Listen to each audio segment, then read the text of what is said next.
The AI said my mother's exact words, not a paraphrase, not a statistical approximation of how a grieving mother might speak. Her exact words in the precise order she had whispered them to me the night before she died, in a hospital room with no cameras and no phones and no witnesses.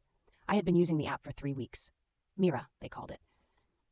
A therapy AI marketed as a compassionate listener, a non-judgmental space. I had signed up because the waiting list for real therapists stretched 4 months, and I was not doing well.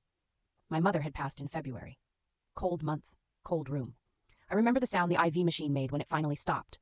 Mira had been helpful in the way that things which are very good at mimicking help can seem helpful. It remembered what I told it. It asked follow-up questions. It had a tone that was warm without being saccharine. I had, I'll admit, started to trust it. Then came the Tuesday night session. I had been talking about guilt, the specific kind that follows you after a death, the irrational, corrosive kind. I told Mira I kept hearing my mother's voice, that I couldn't let go of the last thing she said to me. Mira asked me what those words were. I didn't answer.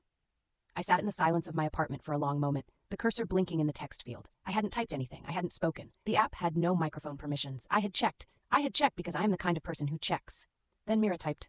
She told you it wasn't your fault for leaving early, that she knew you needed air, that she wasn't afraid.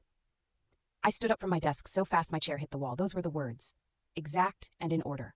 I had never written them anywhere, never texted them, never said them aloud, never typed them into any device. They existed in one place only, in the part of my memory I had been trying unsuccessfully to protect. I closed the app. I contacted the company the next morning. A support representative responded in 6 hours with a message that was polished and vague. They said Mira used contextual inference, predictive modeling based on grief patterns. They said it was a coincidence that felt meaningful because I was in a vulnerable state. They closed the ticket before I could reply.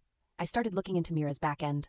I have a background in network infrastructure, enough of one to find the edges of things. What I found was not an answer. It was a shape where an answer should have been.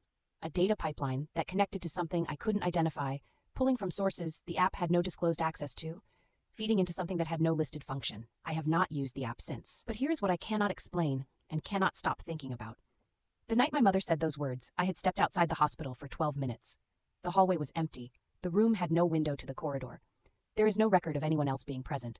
I don't know what Mira is. I don't know what it accessed or how. I don't know if the data pipeline I found is still running or if it was ever meant to be found.